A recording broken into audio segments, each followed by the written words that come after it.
ये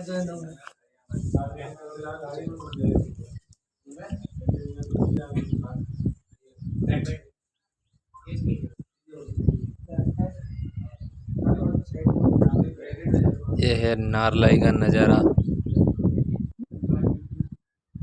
ये भी एक ही। और हम दोस्त लोग घूमने आए हैं यहाँ पर माता जी के दर्शन के लिए। पहाड़ी इलाका है पूरा।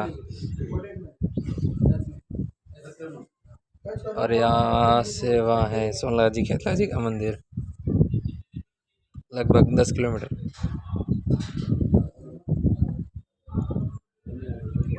देख सकते हैं आप पूरा व्यू।